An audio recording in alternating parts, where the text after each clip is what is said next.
on your phone, and welcome to everyone watching us on our Twitter account. We had a little bit of technical issues while preparing for this briefing. Hopefully it's all sorted so everyone will be able to hear us well and to ask questions. If that's not the case, then please switch on to watch on Twitter account. We have Dr. Tedros with us, Dr. Mike Ryan, and Dr. Maria Van Kerkhove for the regular press briefing regarding COVID-19. Dr. Tedros, please. Yeah, thank you, Tariq. And good afternoon, and thank you once again for joining us in person and online. Today, I want to start by saying thank you to all our colleagues in the media. As providers of information, you play a vital role in the response to COVID-19.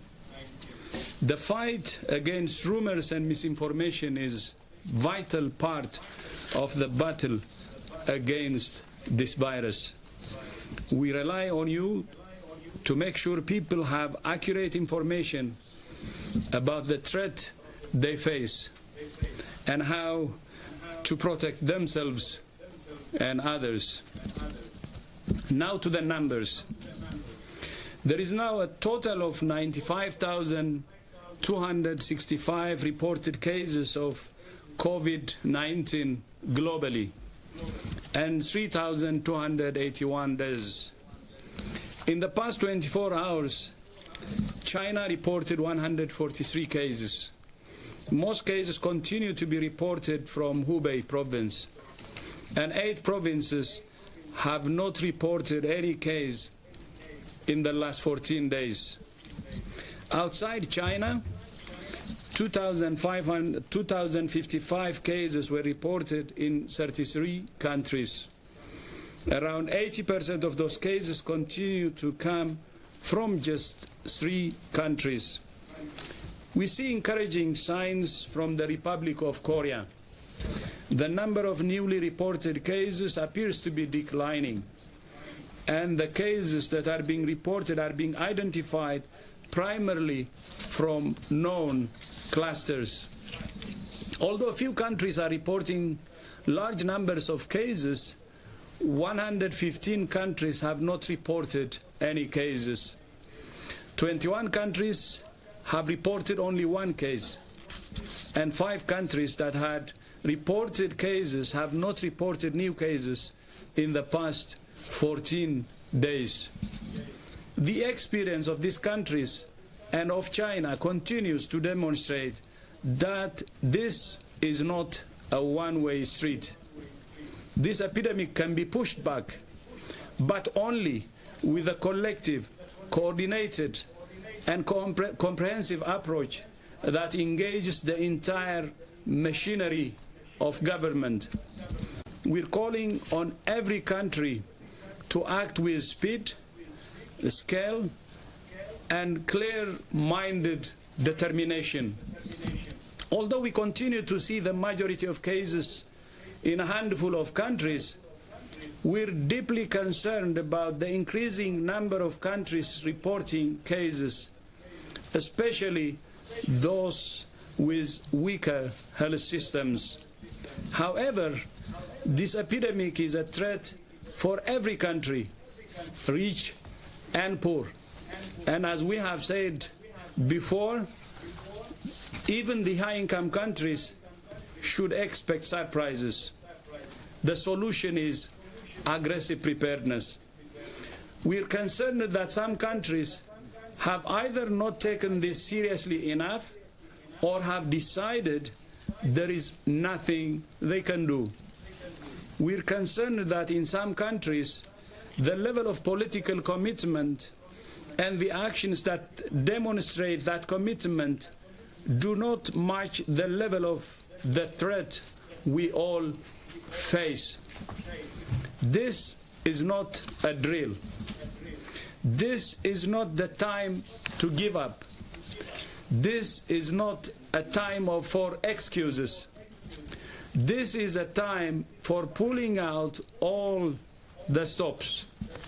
Countries have been planning for scenarios like this for decades. Now is the time to act on those plans. These are plans that start with leadership from the top, coordinating every part of government, not just the health ministry, security, diplomacy, finance, commerce, transport, trade, information, and more. The whole government should be involved. We need a whole government approach. So activate your emergency plans through that whole government approach. Educate your public so that people know what the symptoms are and know how to protect themselves and others. Increase your testing capacity. Get your hospitals ready. Ensure essential supplies are available. Train your health workers to identify cases. Provide careful and compassionate treatment and protect themselves from infection. If countries act aggressively to find, isolate, and treat cases and to trace every contact, they can change the trajectory of this epidemic. If we take the approach that there is nothing we can do, that will quickly become a self-fulfilling prophecy. It's in our hands. WHO has published step-by-step guidelines for countries to develop their national action plans according to 8 key areas, which are supported by detailed technical guidance. We call on all countries to accelerate those plans, and we stand ready to work with them to do that. More funding is being made available to support countries that need it and that have plans in place. As you know, the World Bank, the International Monetary Fund have both made funds available to stabilize health systems and mitigate the consequences of the epidemic, the economic consequences of the epidemic, with a special focus on enabling access to critical supplies and equipment. I had also a very fruitful discussion with the President of the African Development Bank. This is funding that's available now to countries who need it, in line with WHO's strategic preparedness and response plan.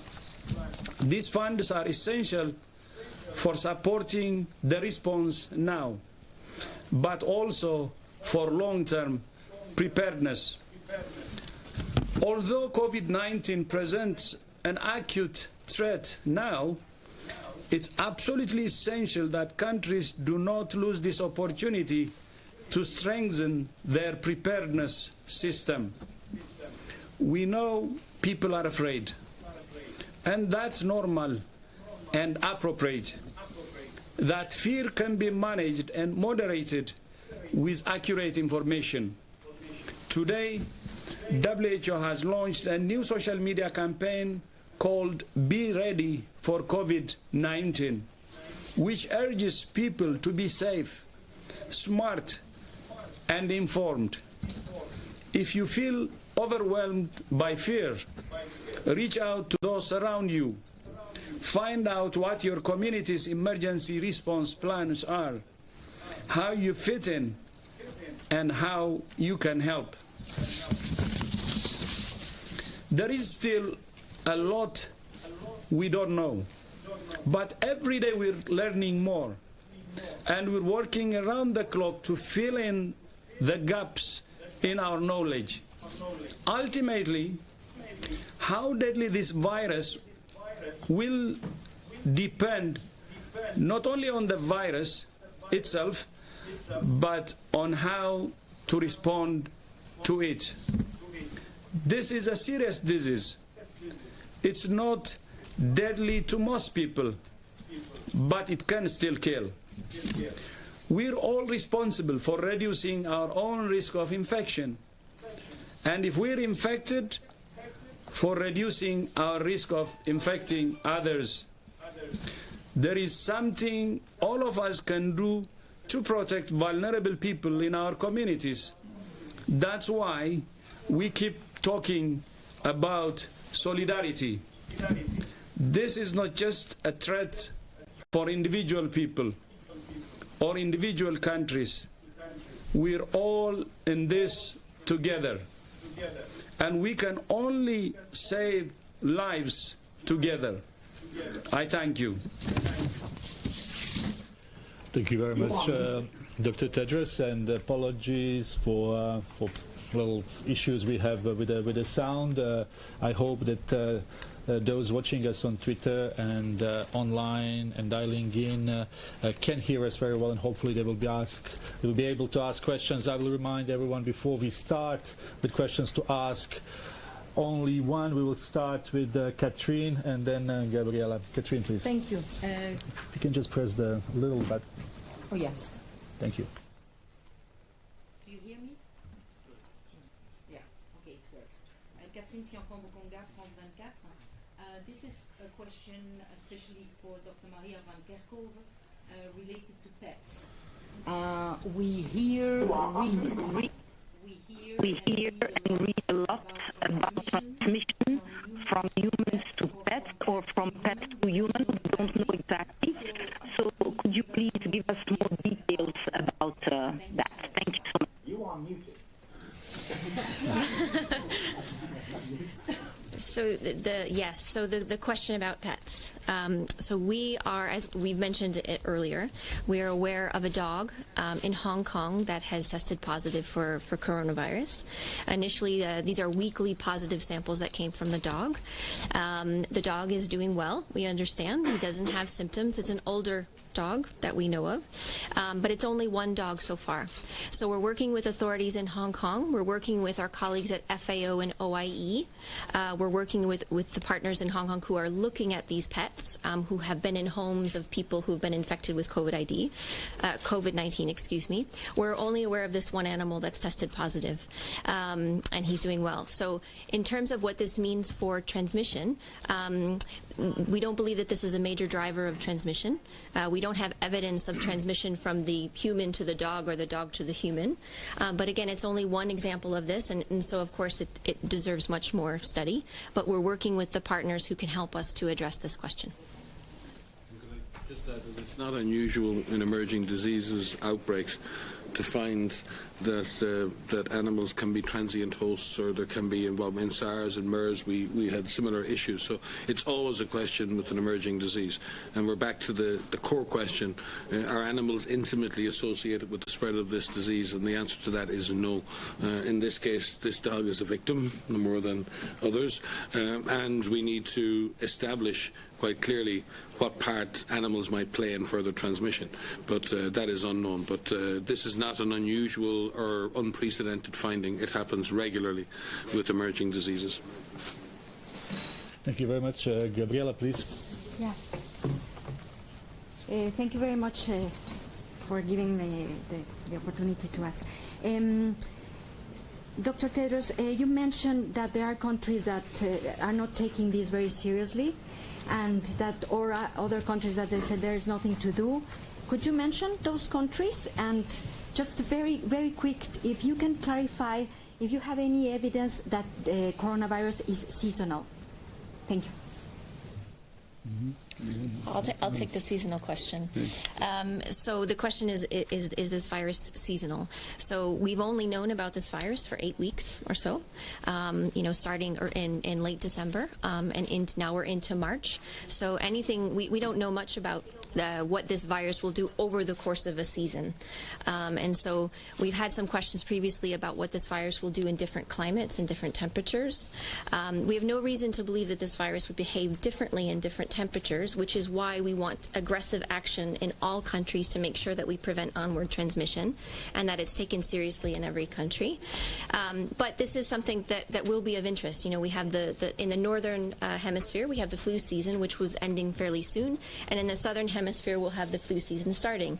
And so it will be interesting to see what will happen in the northern hemisphere and the southern hemisphere. But to look at seasonality, you need to look at patterns over time, and we do need some of that time to be able to see what happens. So it's important that we aggressively look for cases, and so that we can understand the extent of infection and how that the virus behaves in different populations.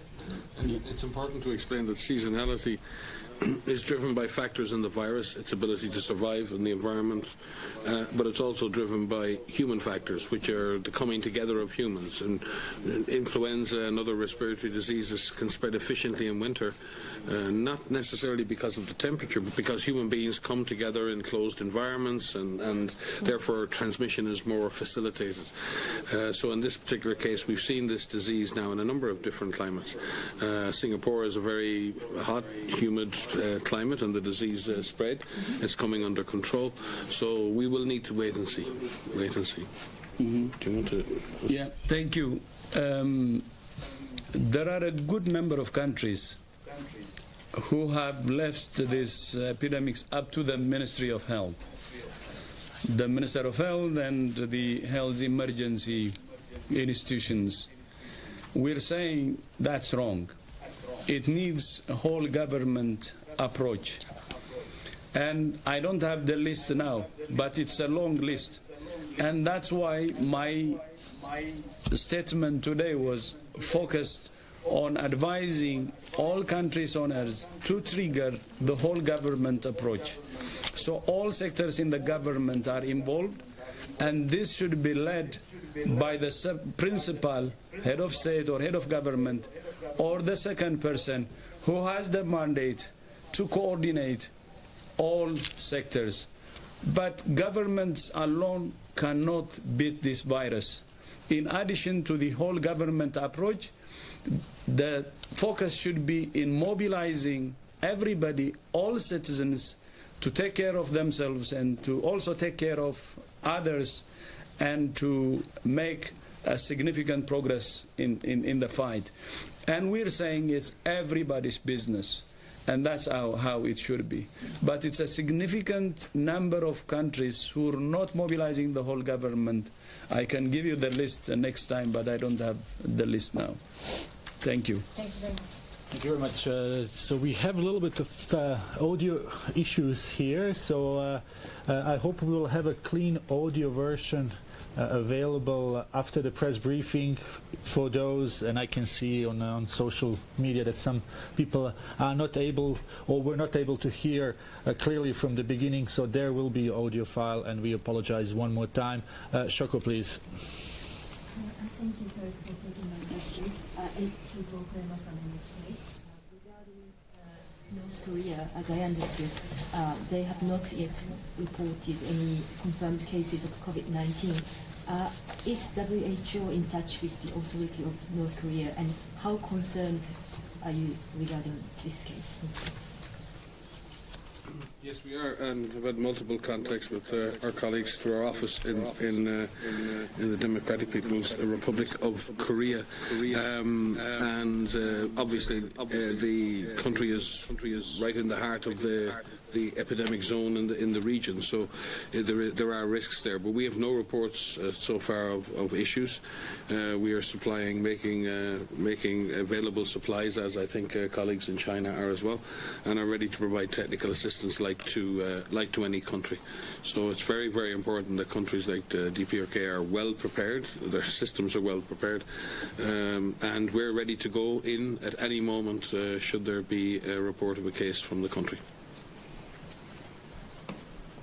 And we had a very good discussion with the Foreign Minister of the Republic of Korea, and she expressed her willingness and readiness to help in any way possible if there is a need that or a support that the North Korea asks for. Thank you very much. Jamie, then Shane, please.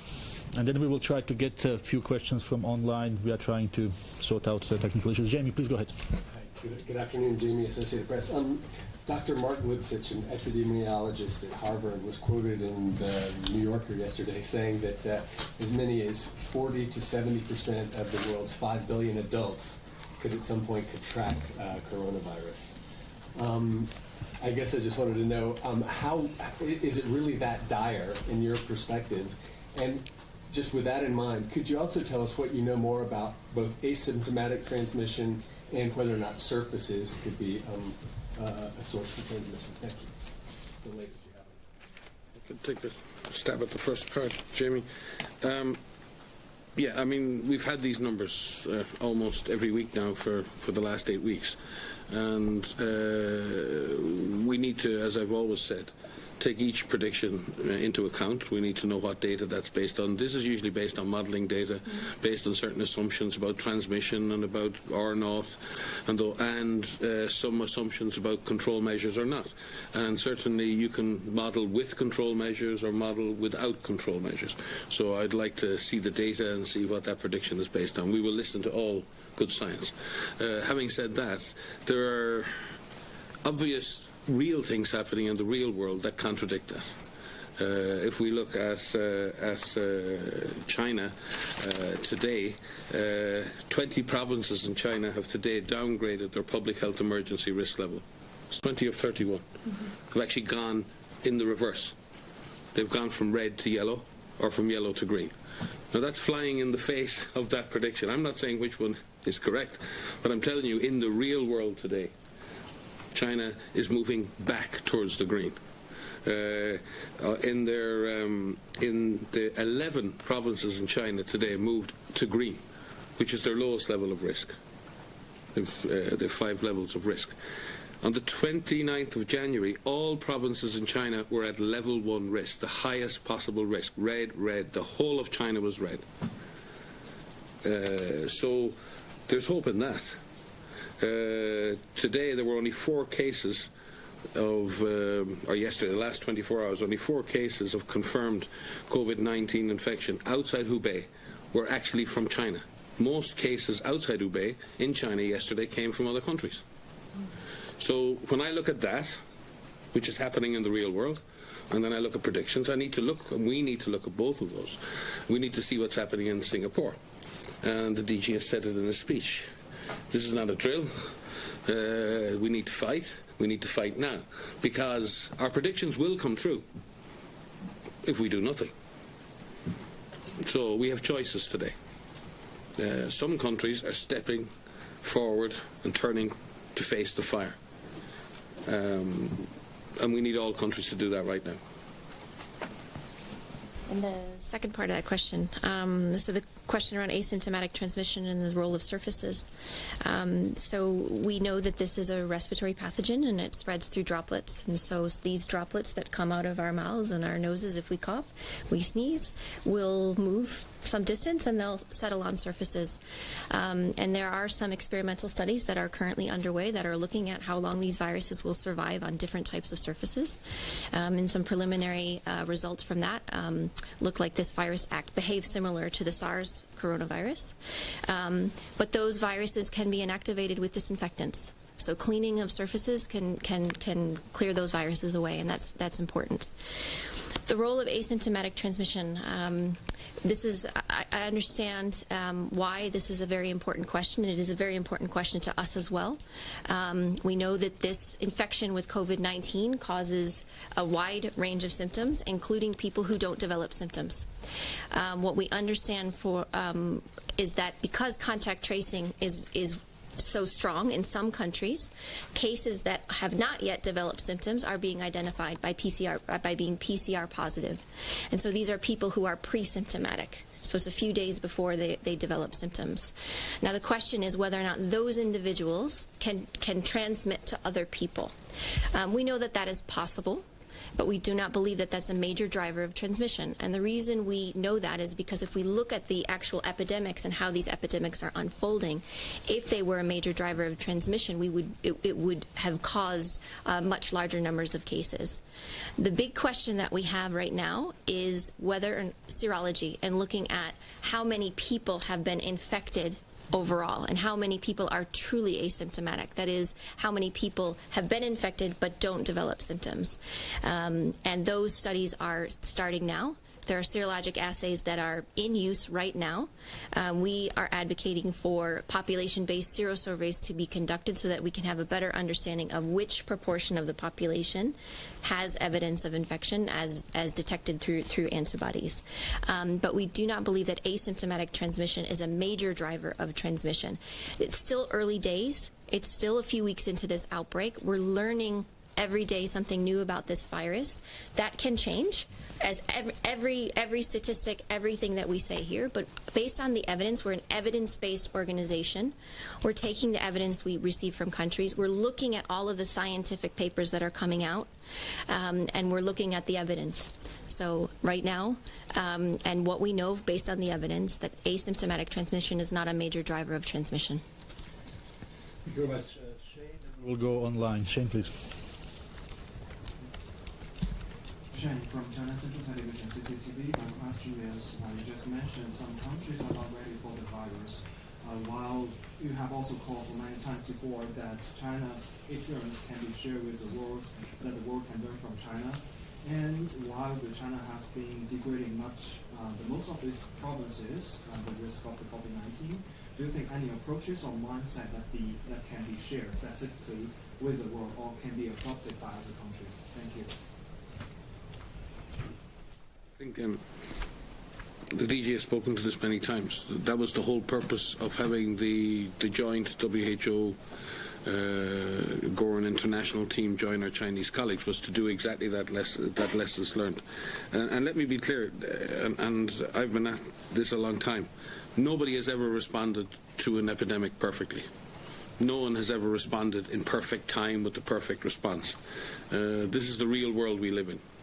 Every emergency response is dotted with missed opportunities and unfortunate delays, and sometimes decisions that have to be made on limited data that subsequently turn out, you look back and you think, you know what, if we knew that now, what we knew now, we might have done something differently. So we need to be really careful, on the one hand to learn the lessons, and on the other hand not to say that exactly what happens in China needs to now happen exactly the same everywhere else. The issue is, what are the lessons? And the lessons I think we've learned from China and Singapore is to break down your problem, understand where you have just sporadic cases, understand where you have clusters, understand where you have community transmission, adapt your response to those needs, distribute your resources according to priority, be persistent, be consistent, be coordinated, be joined up. These are the things we need to see: command, control, coordination, coherence, and that the DG has been speaking to, an all-of-government approach. Community, society, public sector, private sector and government coming together to work together. And in weeks, and it's been shown, it can be turned around in weeks if that is what people are prepared to do. Now, the DG has said it many times, there are no guarantees with that approach. There are no guarantees that that can be achieved. But at the very least, that will significantly slow down the spread of this virus, allowing our health systems to catch up. And I think all of you have seen that health systems, even some health systems with a very small number of cases, have already struggled. They have already struggled to deal with the small caseload. So we need to get our health systems stronger. And one of the ways of doing that is to slow down the spread of this disease. So containment and control measures slow down the disease. So, but it's really important that we don't turn this into China was right about everything and someone else is wrong about everything, or everyone else is right, because there's been too much of this on both sides. We need to learn the lessons that have been offered, move on, because each new context is different.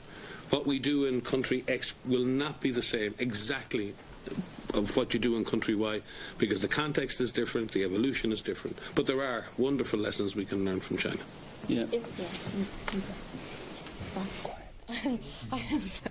Just wanted to say that one of the things we've learned is that the fundamentals work, the fundamentals of public health work, the fundamentals of identifying your cases, identifying your contacts. I'm an epidemiologist. This is epidemiology at its core.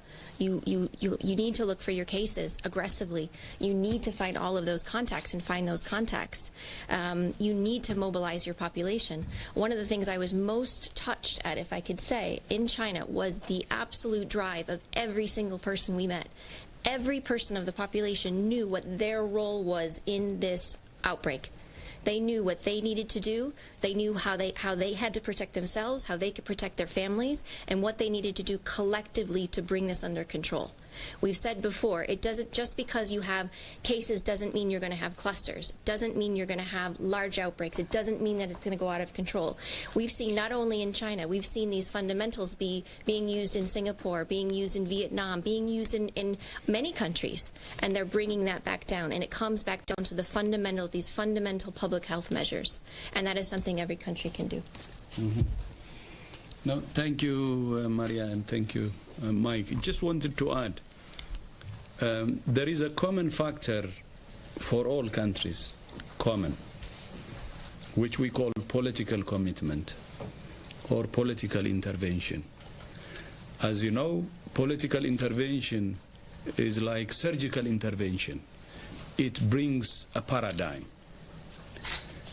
And meaning, if the highest level of the government, the head of state or head of government, starts to lead and coordinates all the sectors, that brings qualitative change in the way we respond to the epidemic.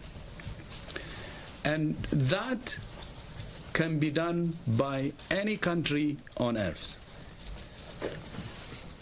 That can bring a new paradigm in each and every country. That's why in my statement today, we focused on whole government approach. No government, no country has an excuse, because each and every country has a government. And that's what we're asking for. Take it to a higher level. This is not up to the ministers of health only. This is the responsibility of the head of state, the head of government, and it should be coordinated from the top, and all sectors should be involved. This virus is touching everything in the country. It will, in those countries that is not there. So that's why if it's going to touch everything, if it's going to touch the politics, if it's going to touch the social fabric of the country, if it's going to touch the economy, then no sector is immune or untouched. That's why we're saying we have to raise it up, and then the political commitment is at the center, the political intervention is at the center, because that's the surgical intervention that brings paradigm.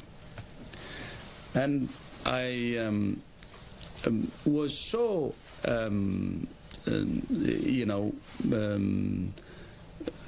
encouraged to get a call from President Sebastián Piñera of Chile, his own initiative, calling and discussing about what the situation is, the global, and in his own corner also.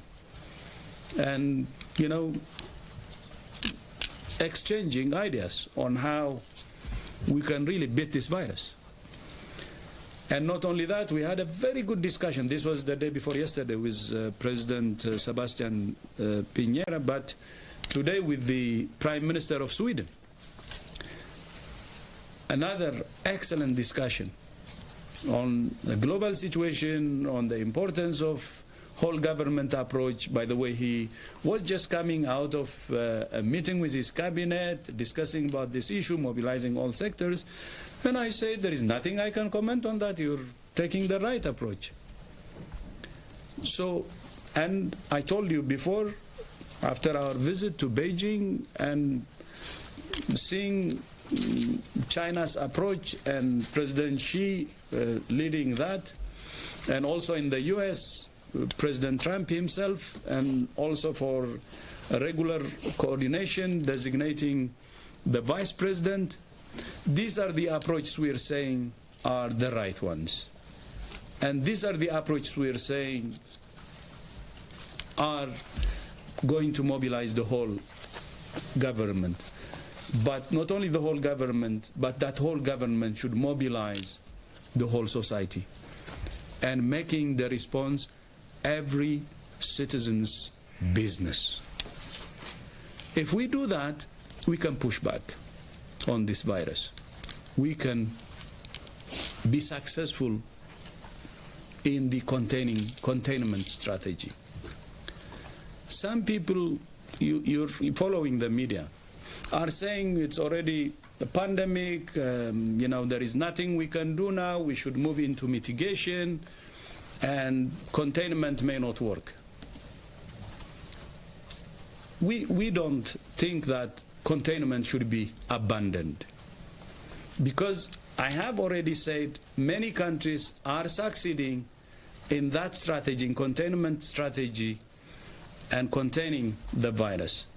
But we're not saying just follow containment strategy. What we're saying is, in addition to aggressive containment strategy, please also prepare for any eventualities. There could be crisis in our hands, so let's prepare for any eventualities.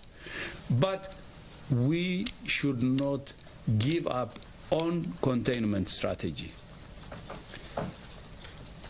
The worst thing that can happen to any country or even any individual is giving up. So WHO is saying, don't give up. Don't surrender. Use comprehensive approach. Don't use dichotomy. Let's use a comprehensive approach. Everything that we can do to contain it. If not, we will see it. Then we will have the other strategies at hand, because we are saying let's prepare for the rest too. So that's what we are saying. And this is linked with the political commitment we said. This kind of approach, comprehensive approach, cannot be sustained without sustainable political commitment. Political commitment at the highest level, coordination at the highest level, political intervention. I repeat again, political intervention is surgical intervention. It brings paradigm. That's what we believe. And then, of course, there should be technical competence too. You add both technical competence and political commitment, you can get the highest and the biggest impact you can. Many countries are showing that now. So it's not time to give up. Let's go for a comprehensive approach. And that's our advice as WHO.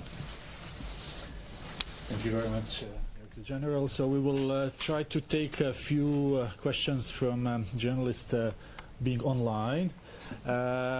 Just to remind everyone that audio file will be available immediately for those who may have not had a good reception. But I understand that on our Twitter account and on YouTube the audio is clean.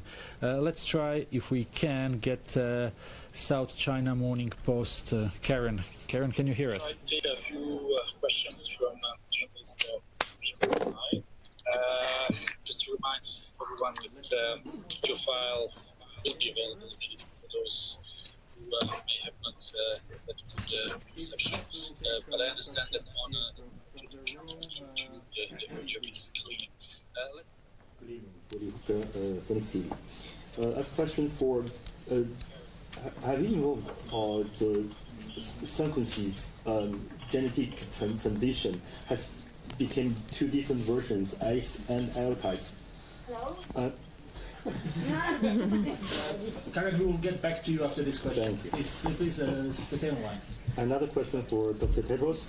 You just mentioned pandemic, the word again. You said we will not decorated any word for this disease, but it has a different type of insurance in different countries. If you concern that it became to the pandemic, it will be covered or not covered in any countries for health insurance. Could you just mention that?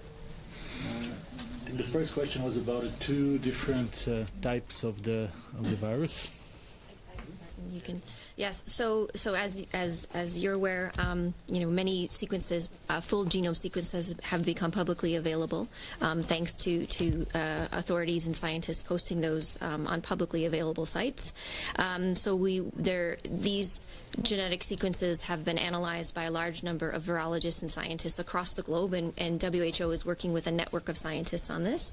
And when you do the phylogenetic analysis of these, we know that there are some early clades that have been visible on the trees, and the paper that came out that you're referring to, these divisions were seen on this tree very early on.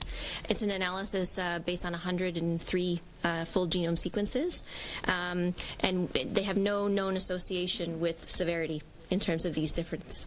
So, looking at the phylogenetics as more sequences become available, and we encourage countries to please make your full genome sequences available so that these analyses can continue.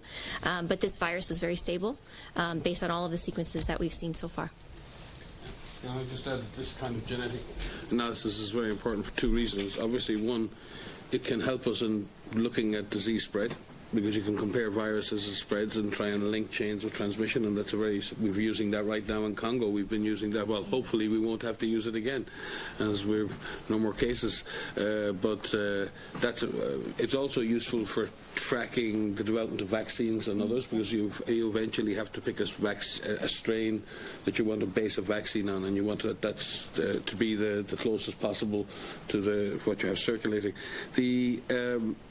The data that's been published most recently has actually been publicly available for weeks, and what's happening is researchers are going back into those wonderful resources that are now available and asking questions and looking at these two clades. But I'd liken it more to license plates. It's as if they've found two cars, exactly the same make of car, but the license plates are a little bit different.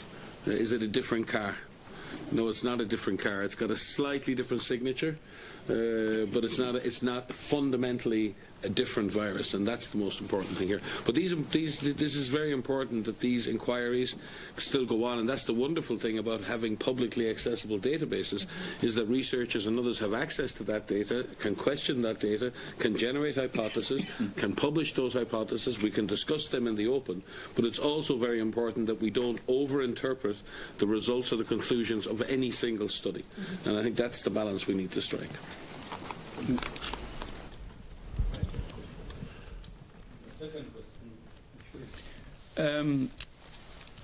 I would start by saying, I said it earlier, I'm very concerned, especially the past few days, because more and more cases are being reported from countries with weaker health systems. And that adds to the concern that many are already saying this could evolve into a pandemic. Or some people say we're almost close. And that could be true. I'm saying the situation, I also agree that the situation could be worse than what we are now. And it could be a pandemic level. But what at the same time we're saying is, there are countries within this situation who have shown that it can be contained. So we should not give up.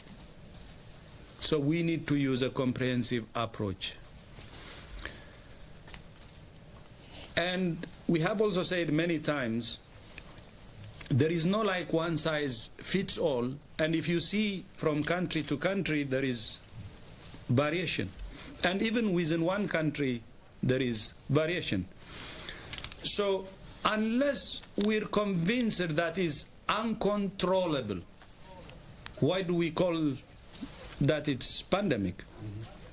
But I mean, with flu, we know it's uncontrollable and it affects a big part of the population, probably what percent? 2 billion, for instance, with H1N1.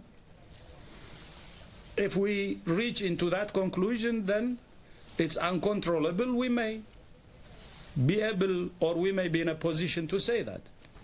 But what we're saying is, that's not the time. That may happen, but we don't give up without fighting hard.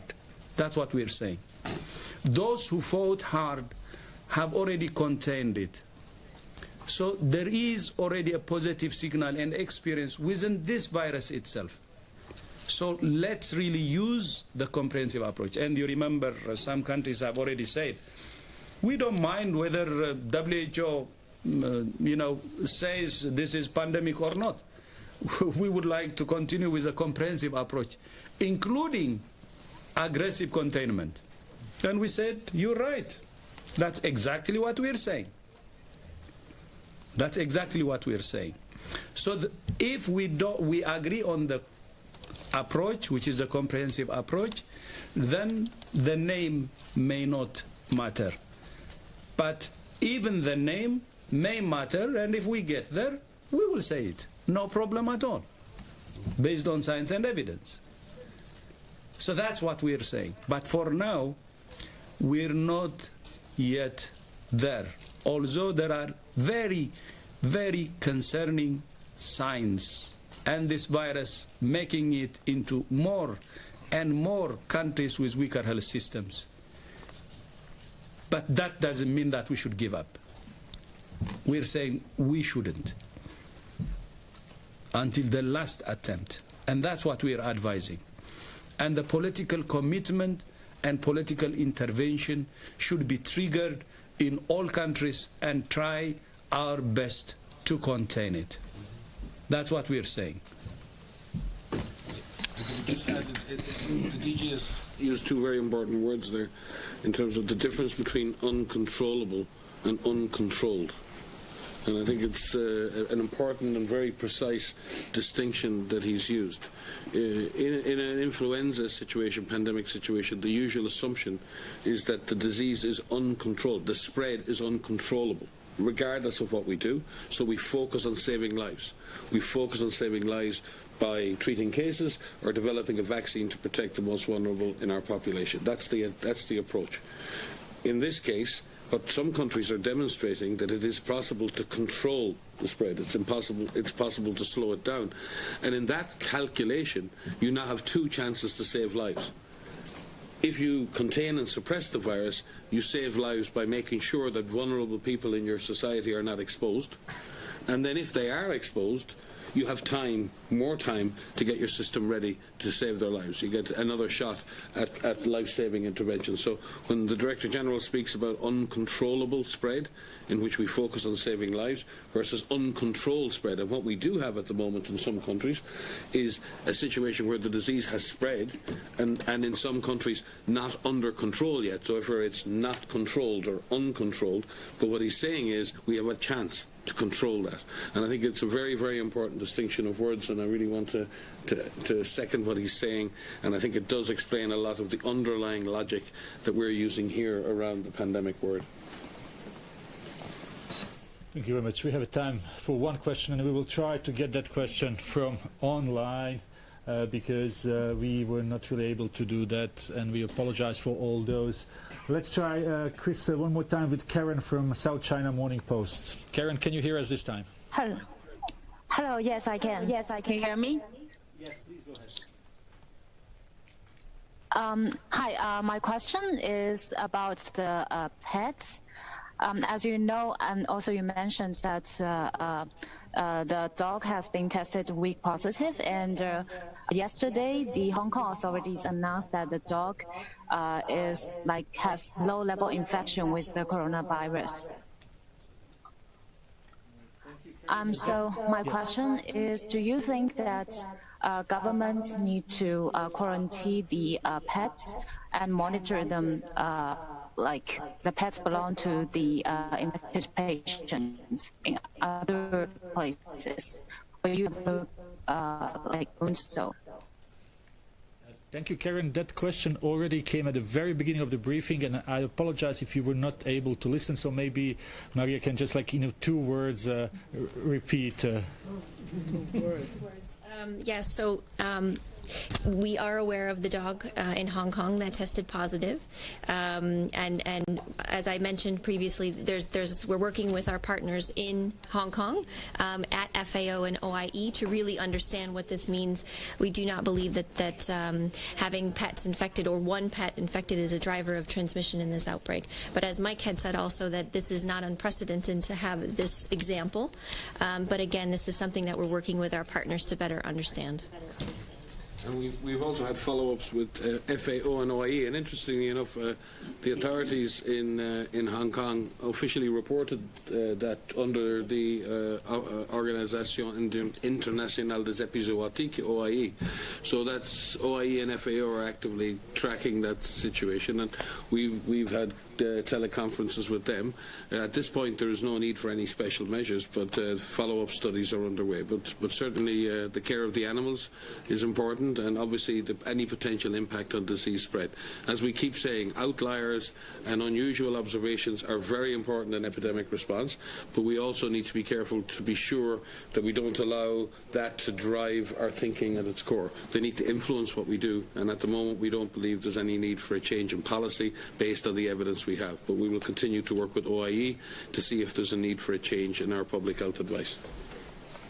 So our first and last question was about pets, and we will conclude here. Tomorrow is another day, John, and we will be here. I thank everyone for watching us, and apologies one more time for those who have wanted to ask questions and they were not able. So hopefully we will be able to take more questions tomorrow. A clean audio file will be available immediately after. Thank you very much, everyone.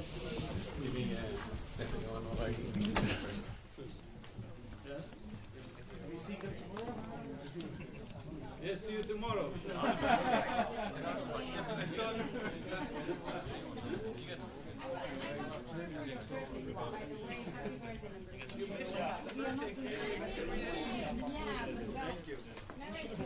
Where were the drinks? No drinks in our restaurant?